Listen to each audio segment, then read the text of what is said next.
joni min inde am ko Yaya Kande ko godami ko commune Parumba région de Kolda département Vélingara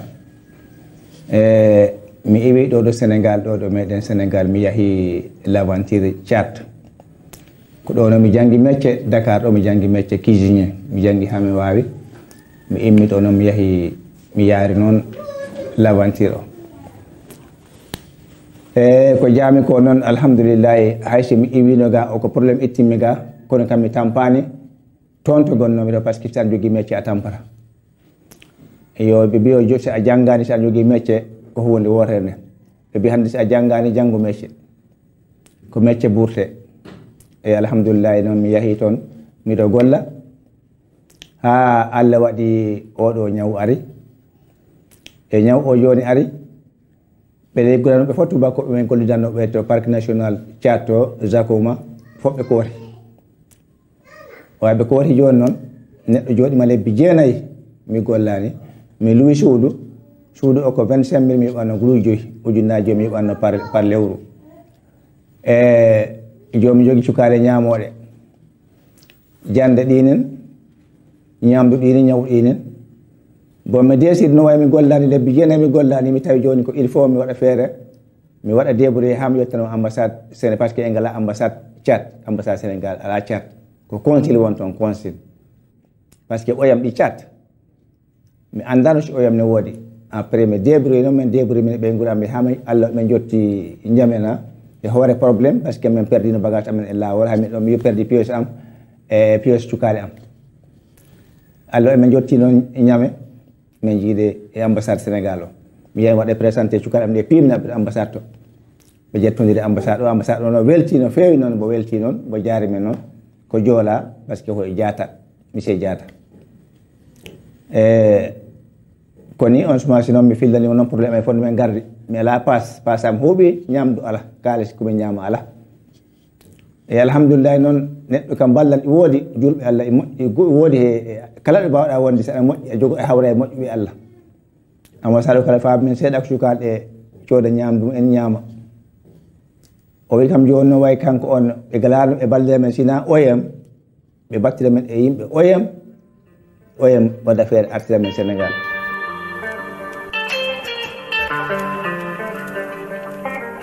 maa ngi tudd Anta Dia facilitatrice à l'OIM Kolda maa ngi liggéey fii au niveau de l'OIM depuis janvier 2019 migrants de retour yi laay accompagner comme le cas de la famille Kande bii nii famille bi nag ils sont au nombre de 10 concernant ñoom seen ñëw fii nii bu ñu yegsee Sénégal Dakar la ñu njëkk la ñu logé woon léegi bu ma contacté le chef de famille mooy Yaya Kande léegi bu ñu waxtaanee mu ne ma moom effectivement moom dafa bëgg a ñëw installé wu fii ici à Kolda dafa bëgg a ñëw dëkk si ak famille am fii Kolda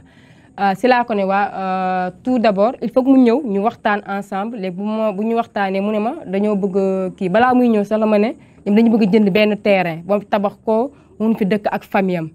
léegi ma ne ko kon il faut nga ñëw Kolda ñu mën si waxtaan léegi balaa mu ñëw nag mu boole ma ak benn petit frère am bu nekk fii Kolda kooku ne ma am effectivement gis na ay terrain nañ dem xool terrain bu ñu demee gis terrain yi ba pare ma ne ko Yaya yow il faut nga ñëw également ñu dem xool terrain nga xool ban terrain moo la arrangé ban moo la gënal en fonction du prix bu fekkee convenir na la kon mun nañu def toutes les démarches nécessaires pour mun a jënd terrain bi. D'ailleurs bu ñuy jënd terrain bi chef de quartier bi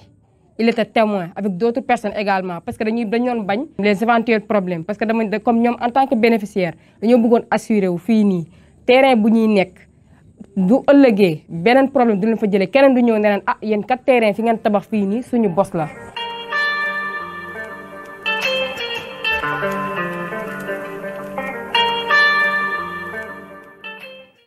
allo e noon min goni ɗo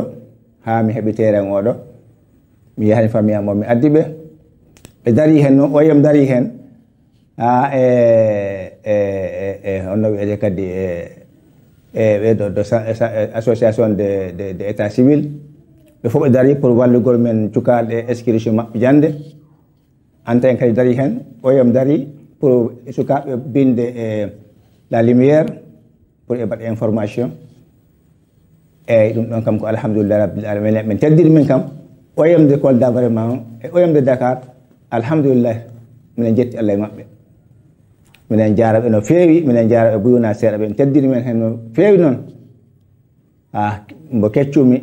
e keccuɗo kam foɓɓe gokki men respect ɓen teddini men ko Allah jarama. Je me nomme Abdoulaye Kaltoum Kamara. Je suis le chef du service départemental de l'action sociale. Par ailleurs, je suis le point focal institutionnel du CDPE de Kolda.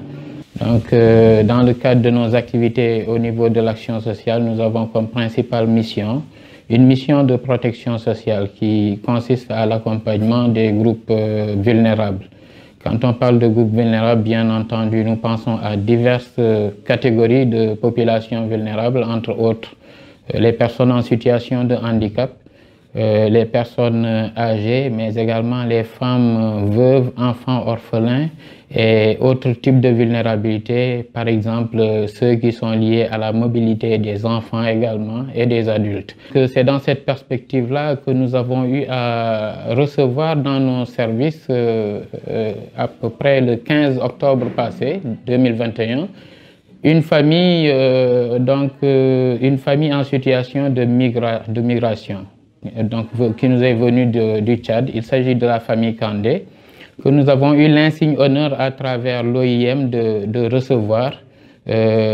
afin de contribuer à leur prise en charge. Donc, c'est bien heureux que cette famille-là se soit retrouvée à Kolda. Pourquoi? Parce qu'il faut le dire, dans le cadre de l'accompagnement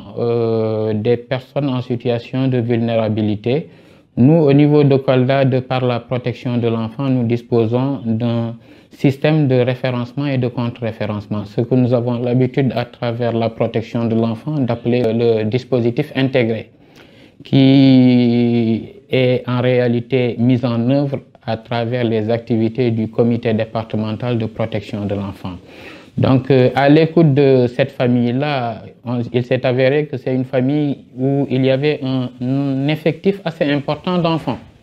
en situation de vulnérabilité. Parce qu'on ne peut pas avoir une famille en situation irrégulière sans penser à la vulnérabilité des enfants. Donc, c'est pourquoi l'un de nos premiers axes d'intervention consistait déjà à mettre en sécurité les enfants. Mettre en sécurité les enfants en faisant en sorte que ces derniers soient réinsérés au niveau du circuit scolaire. Ce qu'on a pu véritablement accomplir à travers la collaboration entre les différents secteurs, comme j'ai fait allusion à ça tout à l'heure. Donc, de par la synergie des actions, nous avons pu mobiliser un certain nombre de collaborateurs du département,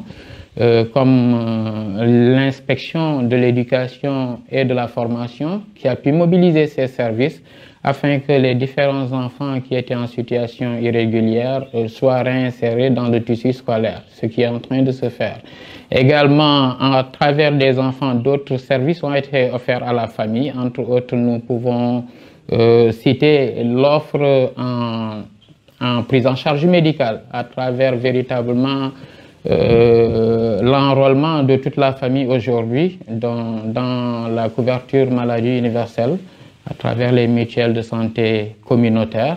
Donc, et ce, avec la collaboration d'une organisation locale qu'on appelle l'ONG La Lumière. Donc, véritablement, un certain nombre d'enfants également ont été identifiés comme étant des enfants sans état civil, et lesquels enfants ont été en tout cas identifiés formellement. Et là, en instance, nous avons leur dossier en vue de les accompagner pour qu'ils puissent retrouver au moins tout ce qui est relatif à l'état civil, qui constitue un volet important pour le développement de l'enfant, mais également pour sa participation civique.